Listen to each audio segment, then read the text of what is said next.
बिस्मिल्लाहिर्रहमानिर्रहीम। सामिईन दिवकार, अल्लाह रब्बुल इज्जत कुरान मजीद में इरशाद फरमाते हैं,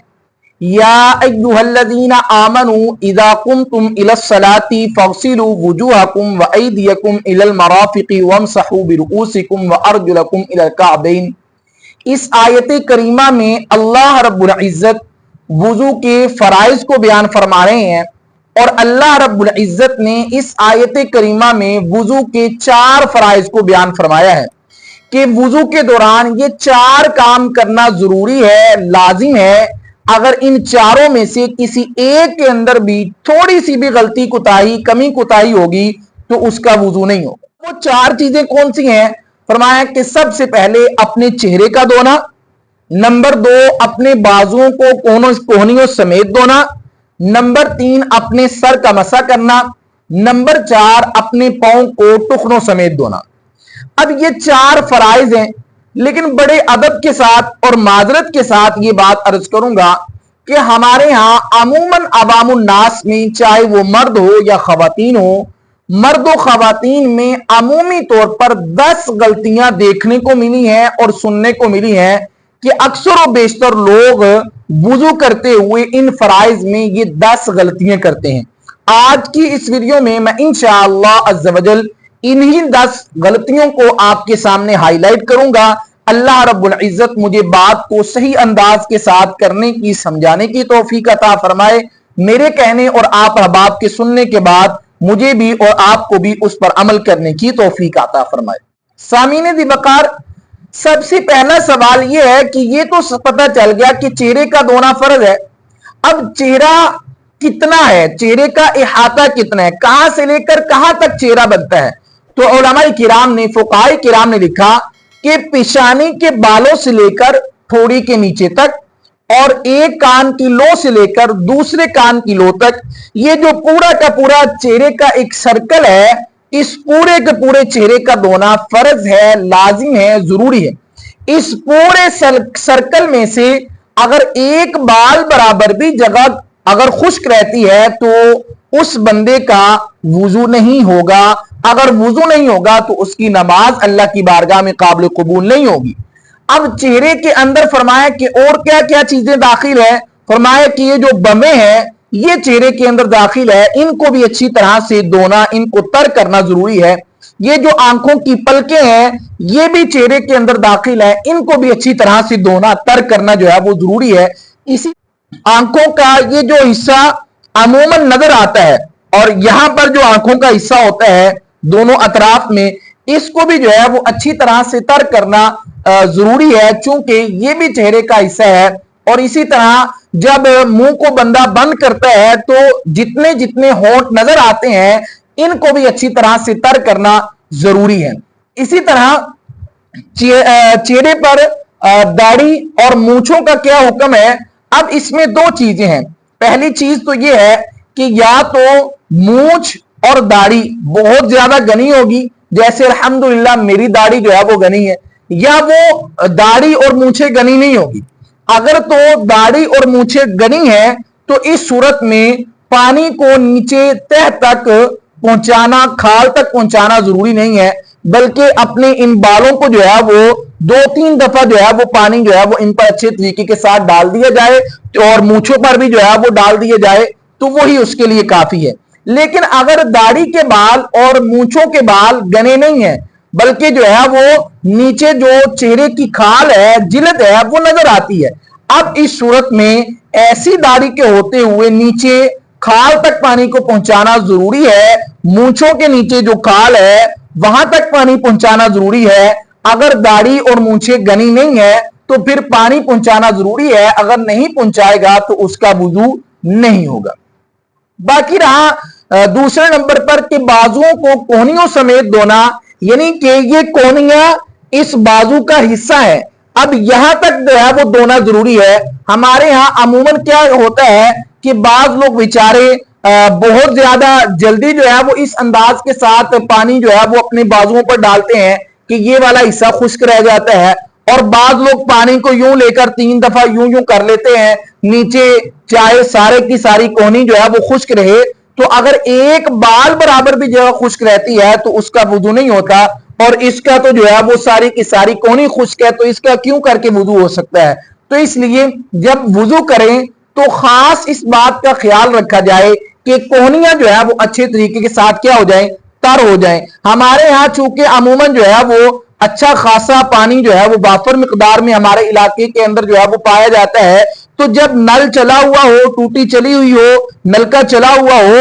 تو پانی کو بجائے اپنے بازوؤں کے اوپر ڈالنے کے یا یوں کرنے کے، بلکہ اس نل کے نیچے جو ہے وہ اپنے بازو کو یوں جو ہے وہ لے جایا جائے، اور پھر دوسرے ہاتھ کے ساتھ اس کو اچھے طریقے کے ساتھ جو ہے وہ مل لیا جائے، تاکہ احتمال ہی باقی نہ رہے، شک ہی کوئی نہ رہے کہ کہیں ایسا نہ ہو کہ کونی کیا ہو گئی ہو، کونی خشک رہ گئی ہو۔ ہاتھوں کو دھونے میں جو دوسری بڑی غلطی یہ ہوتی ہے کہ مرد و خواتین نے بسا اوقات انگوٹھی پہنی ہوتی ہے، کوئی چھلا وغیرہ پہنا ہوتا ہے، اگر وہ انگوٹھی یا چھلا بہت زیادہ ٹائٹ ہے انگلی کے اندر، تو اس صورت میں اس کو اتار کر اس انگوٹھی یا چھلے کے نیچے جو جگہ ہے وہاں تک پانی پہنچانا ضروری ہے۔ اگر پانی نہیں پہنچے گا تو اس صورت میں اس کا وضو نہیں ہوگا، اور اگر وہ حرکت کرتی ہے تو پھر اس کو حرکت دے کر اس کے نیچے اچھی طرح سے پانی کو پہنچانا ضروری ہے۔ اور اسی طرح تیسرے نمبر پر بازو دھونے میں جو غلطی کی جاتی ہے وہ یہ ہے کہ عموماً ہمارے یہاں خواتین اپنے ناخنوں پر نیل پالش کا استعمال کرتی ہے، اور نیل پالش بسا اوقات واٹر پروف بھی ہوتی ہے، اور بسا اوقات اس نیل پالش کی لیئر بھی جم جاتی ہے، ایک تہ جم جاتی ہے۔ دونوں صورتوں میں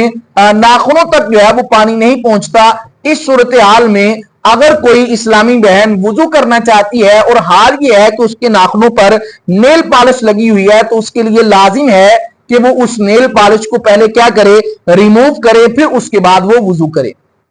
اسی طرح کوئی بھی ایسی چیز جس چیز کو وضو کے اندر دھونا فرض ہے، چہرے کا دھونا، ہاتھوں کو کونیوں سمیت اور پاؤں کو ٹخنوں سمیت، ان تین اعضاء میں اگر کسی بھی ایک عضو پر کوئی بھی ایسی چیز ہے جو پانی کو روکنے کا سبب بن رہی ہے، اب اس صورت میں لازم ہے کہ پہلے اس چیز کو اپنے ان اعضاء سے ختم کیا جائے، ریموو کیا جائے، تاکہ اچھے طریقے کے ساتھ یہ اعضاء جو ہے وہ پانی کے اندر تر ہو جائیں، پانی کے ساتھ ان کو غسل دے دیا جائے، ان کو دھو لیا جائے، وگرنہ جو ہے وہ انسان کا وضو نہیں ہوگا۔ ہمارے ہاں جو وضو کے اندر بازو دھونے میں جو ایک اور بہت بڑی غلطی عموماً دیکھی گئی ہے وہ یہ ہے کہ بعض حضرات ایسے ہوتے ہیں جن کے ناخن جو ہے وہ ہاتھوں کے یا پاؤں کی انگلیوں کے بہت زیادہ بڑے ہوتے ہیں، تو اگر ناخن بڑے ہیں تو ان ناخنوں کے نیچے جتنی بھی جگہ ہے ان جگہوں تک پانی پہنچانا ضروری ہے۔ اگر وہ جگہیں خشک رہیں گی جو ناخنوں کے نیچے ہیں تو وضو نہیں ہوگا۔ عموماً خواتین میں اور جو لوگ مزدوری کرتے ہیں ان کے اندر یہ چیز دیکھی گئی ہے کہ خواتین جو گھروں کے اندر رہتی ہیں ان کے ناخنوں کے نیچے جو ہے وہ آٹا وغیرہ جم جاتا ہے، ناخنوں کے اطراف میں آٹا جمع ہوتا ہے، اور جو مزدوری وغیرہ لوگ کرتے ہیں ان کے ناخنوں کے نیچے جو ہے وہ اچھی خاصی جو ہے وہ میل کچیل کی لیئر جمی ہوتی ہے۔ اس صورت میں ایسے افراد کے لیے ضروری ہے کہ حتی الامکان اپنے ناخنوں کو کاٹ کے رکھیں، اگر بڑے ہیں تو پھر ان کو صاف صفائی کر لیا جائے تاکہ ان کے نیچے، ان ناخنوں کے نیچے اچھی طرح سے پانی پہنچ جائے۔ اگر نہیں پہنچے گا تو ان کا وضو نہیں ہوگا۔ اسی طرح نمبر 3 پر ہے کہ سر کا مسح کرنا، چوتھائی سر کا مسح کرنا فرض ہے اور پورے سر کا مسح کرنا سنت ہے۔ احناف کا موقف یہ ہے کہ پورے سر پر مسح کیا جائے، چونکہ رسول اللہ صلی اللہ علیہ وسلم سے پورے سر کا مسح کرنا ثابت ہے، بخاری شریف کے اندر حدیث مبارکہ موجود ہے۔ تو اگر جو بندہ سنت پر عمل کرتے ہوئے پورے سر پر مسح کرے گا تو وہ فرض کے اوپر بھی آٹومیٹکلی عمل کر لے گا، کیونکہ پورے سر کے اندر چوتھائی سر بھی آتا ہے۔ لیکن اگر کوئی چوتھائی سر کا مسح کرنا چاہتا ہے تو وہ ہاتھ کو گیلا کر کے یوں جو ہے وہ اگر لے جاتا ہے تو اس کا چوتھائی سر ہو جاتا ہے۔ اور اگر کوئی پورے سر کا مسح کرنا چاہتا ہے اس کا طریقہ کار یہ ہے کہ یہ اس انداز کے ساتھ اپنے دونوں ہاتھوں کو بنا لے کہ 3 انگلیاں اکٹھی اور انگوٹھا اور شہادت کی انگلی الگ الگ، ان 3 انگلیوں کو پیشانی کے بالوں سے لے کر پیچھے گھٹی تک لے جائے، پھر ہتھیلی کو یوں واپس لائے، پھر شہادت کی انگلی کو اچھے طریقے کے ساتھ کان کے اندر جو ہے وہ اس کو جو ہے وہ لے جائے جہاں جہاں اللہ رب العزت نے یہ کان کا ڈیزائن بنایا ہوا ہے، और ये जो अंगूठा है इसको कान के पीछे जो है वो यूं मस कर दे तो इसका मसनून जो मसा है वो इंशाल्लाह हो जाएगा। और बाकी रहा गर्दन का सवाल, गर्दन का मसा करना ना ही सुन्नत है, ना ही फर्ज है, ना ही वाजिब है। हाँ मुस्तहब अमल है, अगर कोई कर लेता है तो फाबिया, अगर कोई नहीं करता तो इसमें कोई कबाहत की बात नहीं है।